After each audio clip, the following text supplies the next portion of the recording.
Paano nga ba linisin itong ating 12 inches na electric fan ni Tanzu? So, wish granted, eto na at bubuksan na natin itong 12 inches na electric fan ni Tanzu na to. Ang unang gagawin lamang natin dito is tatanggalin natin yung mga screw na nandito sa likod niya, tapos bubuksan lang natin siya dito sa front ha. Pero take note, meron siyang wire dito, so kailangan nyo siyang ingatan sa pagbabaklas kasi yung wire na yan is yan yung nagkukonekta dyan sa ilaw ng ating electric fan na to. At sa mga nagtatanong kung pwede bang tanggalin yung LEC, and yes na yes, pwede natin siyang tanggalin. At ito naman yung picture na nasa likod niya. Based sa description nito, brushless motor daw, pero ito is kung makikita nyo is brush motor siya.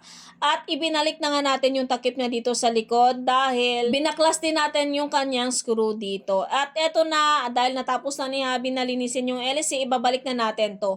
So ito yung patunay na pwede natin baklasin yung LEC nito kung gusto nyo siyang linisin. At hindi na mahirap linisin to kasi baklasin nyo lang yung mga screw niya at pwede nyo na siyang buksan. O diba, ganyan lamang kadali linisin itong ating 12 inches na electric fan na to. So, ganyan lamang sa mga nagtatanong at gustong makita kung paano linisin at kung paano buksan itong 12 inches na electric fan na to.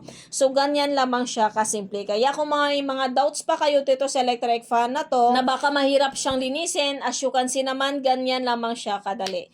Kaya kung gusto nyo ng ganitong klaseng electric fan, kita-kits na lang tayo sa live natin. Bye!